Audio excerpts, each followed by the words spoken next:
Hey guys, What's up? we got a very cool movie for you today. It's Freddy vs. Jason from 2003. Very ironic for the Halloween time, Oh yeah? as it's Halloween tomorrow. Now we have recently watched the entire series of The Nightmare on Elm Street. Now, we loved the series. At least I did. I had fun with it, before we just go on, I was always scared of those movies when I was a kid. I never saw them, but I saw enough or heard enough to think that this is not appropriate for somebody my age, and I never thought I would like them, but ever since I've seen them, this is actually fun horror films, They're really good. Now, of course, we kind of started late into it, but that does not change the fact that we had fun. Now, of course, a lot of you will be familiar with Friday the 13th, one of the big slasher franchises out there, with its, I could almost say, protagonist, Jason Voorhees. Now, at the end of one of the Friday the 13th movies, we can see the glove of Freddy. Now, that sparked a lot of interest in a crossover, and hey, it was done with AVP just 1 year later. So, Freddy vs. Jason was the first crossover movie I have ever heard of. I'm sure it's been done before, but this is one of them that definitely caught my attention. And that was even before I even knew those movies. Now, yeah. Theoretically, the first crossover movie ever done was Godzilla vs. King Kong. It was basically the East versus the West. Yeah. So you're right. That's your oldest crossover, I think. At least one of... I think there was some Universal horror movies that was even older, much older, like the 1940s. But, as for the recent decades, Freddy vs. Jason was the first that caught my attention. Now, as a movie, it works more like a sequel, yet another sequel to A Nightmare on Elm Street, and not so much a Friday the 13th sequel, I think. But I think it still fits in. It fits with both franchises pretty well, I would think. So that is pretty good. It works as a sequel to either of those, depending on what you like. If you like both of them, well, even better. Well, yeah, I obviously like Nightmare on Elm Street, and that's what this movie felt like. It felt more like a Nightmare on Elm Street, and then you throw Jason into the mix. And, despite that, it might have been more lenient to Freddy than Jason. The fact that Jason was in there just spiced it up and just made it, I think, probably one of the best crossovers I ever seen since, even better than AVP. Now, some people might say could say that it focused too much on Freddy, but here's a problem which I think made it unavoidable that it focused on him for the most part. Freddy is the one that has a developed character. He has a voice, he has a face. Jason never talks as far as I can tell, and he has one sad backstory, and that is true. And that established why he's a psychotic killer. Whereas Freddy, he doesn't have a sad backstory. He's just a killer by nature. Yeah. So Freddy is a more interesting character, and also I guess some could argue the more powerful being of the two, and that he's more powerful in the dream world and all that. So yeah, I'm not surprised that it focused on Freddy for the most part, and it makes for a very good fight. Now, even though the movie is called Freddy vs. Jason, let's just talk about the plot. The basic premise is that Freddy is losing his power. The thing is, almost everybody has forgotten about him over the years in Elm Street. So he's running out of power because people don't fear him anymore. And that's what his power thrives on. It's fear. So what happens? He finds Jason, resurrects him, and let him do his dirty work. He makes Jason go around killing people. And that makes the police think this must have been Freddy again, because it all occurs on Elm Street. Of course, on Elm Street. That's what Jason was supposed to do. So the rumor spreads again, like Freddy's back, and yeah, guess what? People fear him again, and that gives him power. But here's a problem: Jason went too far. He doesn't stop. He just kills one person after another. He doesn't stop, and this is too much for Freddy because hey, he wants some too. Because if there's no one left, well, then there's no point for him. And yeah, the whole point to why he sent Jason to kill some kids on Elm Street was because he just needed to get his power back. So he was thinking, okay, let's send Jason out there to kill 1 or 2 people. That'll make everyone think he's back, and he gets his power back, and then yeah, he's back to killing kids. No, Jason is on a massacre spree. He's free killing everyone in sight. And this pisses Freddy off something nasty. It's like another lion has entered another lion's territory, and oh boy, you know what that happens. Yeah, we get what we want. Freddy versus Jason, and they fight each other. Actually, more than once, which is pretty cool. We have, yeah, these are great fight scenes. They're really good. And they're balanced. What cool is that the first fight... Let's just be a spoiler here, and hey, you want to know about this anyway, don't you? I'm not gonna tell you how the fights end, but we're gonna tell you where they take place. The first fight takes place in the dream world.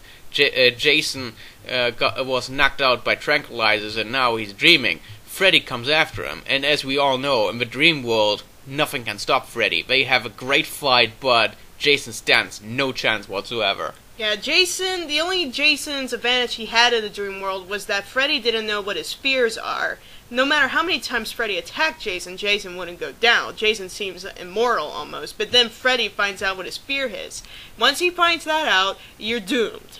Yeah, that's a problem. Of course, Jason tried to kill Freddy, but unfortunately, Freddy can pull himself back together in the dream world, quite literally. Yeah. So, yeah, it makes a very interesting fight. However, the second fight, the final fight, takes place in the real world. On Jason's terms. Yeah, we're going back to Crystal Lake, so very cool way to tie in both locations from both franchises here.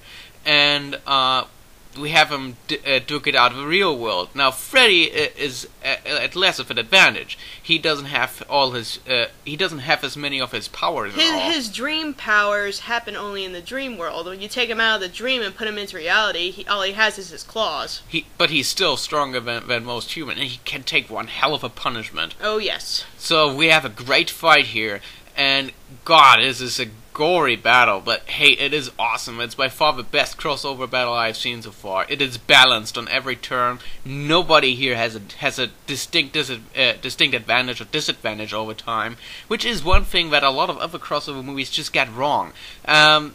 She already mentioned AVP 1 being not as good as this, and it's not. And I'll tell you why. Because in both AVP movies, it is established right away which character is stronger. In AVP 1, the aliens are stronger because 2 of the 3 predators get killed by a single alien. The final fight is the Queen versus a single predator that doesn't even have his weapons. It's completely unfair, and it's only because of the humans that the aliens are defeated. And we don't want to see the humans, we want to see an alien-predator fight. Which we got, but it was so short that, yeah, it hardly counts. Now, AVPR was worse because, alright, this time we have a single predator kicking the shit out of what felt like dozens of aliens in a row. It was stupid. It felt very out of place compared to the first one. Yeah, I know what you fans of Predator are gonna say. Yeah, I know that Wolf was an expert and all, but don't give me that shit. It's still not good. What makes a good crossover is that both characters you want to see in a fight, you don't want to see one or the other being stronger than one or the other, you want balance. One of them has an advantage over the other, another has an advantage over the other. There's no unfair grounds. Both Freddy and Jason had disadvantages and advantages. And you don't want to piss off your fans. You want to entertain both parts, but you don't want the Freddy fans to feel like, oh man, that Jason's way too powerful. What is going on here? That shouldn't happen. No, I never felt like that at all. The movie is perfect for what it is. This is very difficult to do, but these guys did it right. They did it right. You want to know how the AVP could have been successful? That they based it off one of the novels. I'm sorry, you know how I said that this movie was more based on Freddy's standpoint than Jason's? That's fine. It still worked to tie both movies together. Yeah, it paid respect, both of them. So, what they could have done for AVP is, they could have had an alien's visual effects, basically taken it into the future where the alien stories took off, then throw the Predators into the mix. That's what happened here. We have a Freddy or Nightmare on Elm Street based story, and then you throw Jason into the mix. And in the end, we go to the location of Friday the 13th. So everybody gets what they want here. So basically, if we were to have an AVP movie, it could happen like on a space station or a spaceship or another planet that is like incorporated by Weyland-Yutani. Yeah. And then something goes wrong, and then it's thrown into the jungle where predators, where the first Predator movie took place. Well, not where the first Predator movie took place, but where the Predator has an advantage. Yeah, we go into familiar territory at least. Yeah. See, that's what a good crossover should be about. It's not about who is better than the other. It's about a fight, a good, balanced, badass fight that satisfies both sides of the fan franchise. I think what the makers of this movie did right is that they knew that everybody would mostly care about the two villains. They want to see them duke it out. You don't go and see Freddy vs. Jason and care for the teenagers. And no, you shouldn't. Everybody is an asshole in this movie, and everybody gets what they deserve. Trust me. There weren't several plots to this. You have a group of kids, that's it. Yeah, but in AVP, I was disappointed. We want Alien and Predator action, yet 80% of the time it is humans interacting with each other, and 20% is fight scenes. I'm sorry, shouldn't we focus on the monsters here?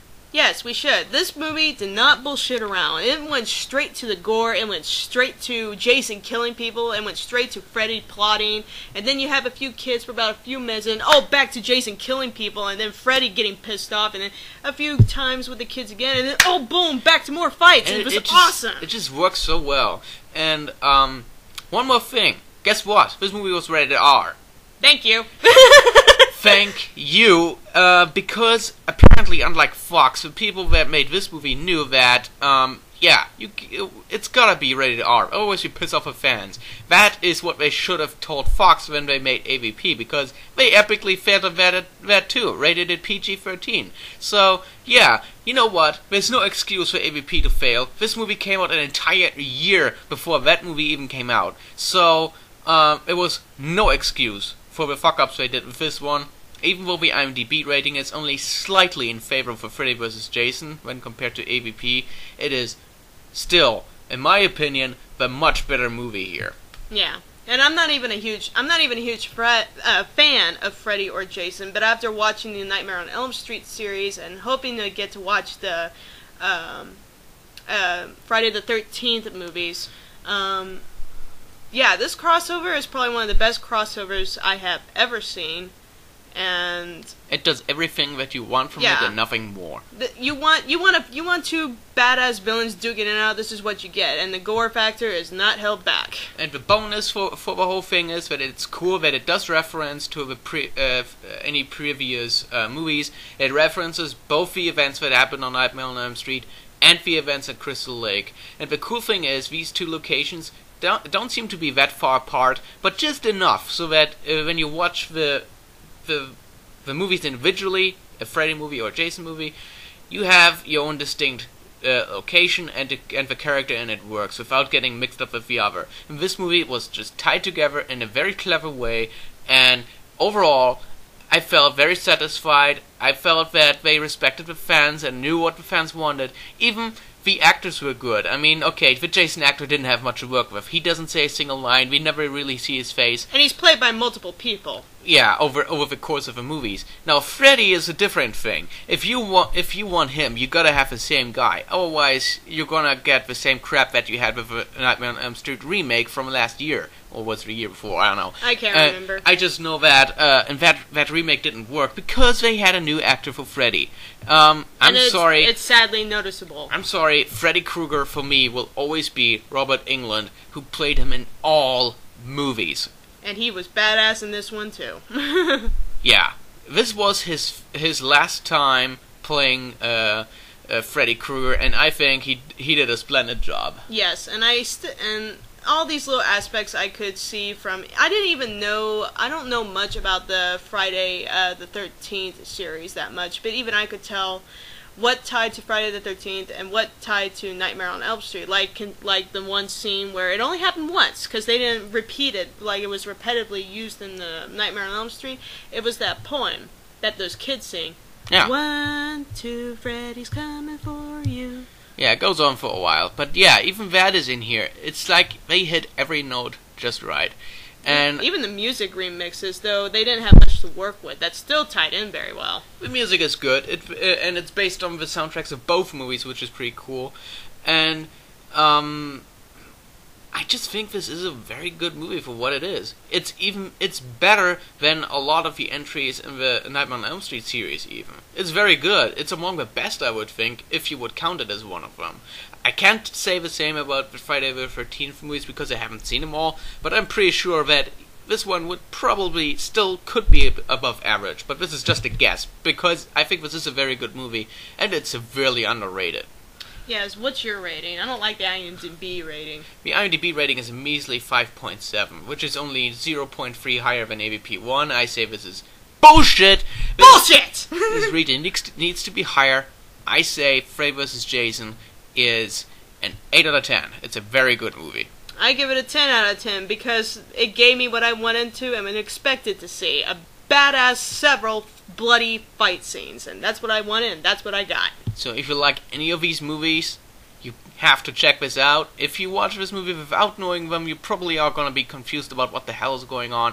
I recommend watching at least the original Nightmare on Elm Street. That might be enough to understand what this is about. Try to watch the whole series, too. I would avoid the remake, though. But yeah. Watch the whole series, because, like I said, these are entertaining. These are very, very good. They're scary, but at the same time, it's a scary, fun entertainment. Now, I personally will eventually review all of the Freddy movies.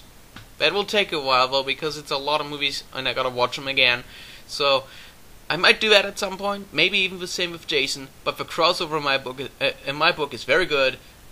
Check it out if you still haven't, and if you're a fan of these franchises. Yeah. Happy Halloween, y'all. Happy Halloween, guys. Adios. See you on the next review.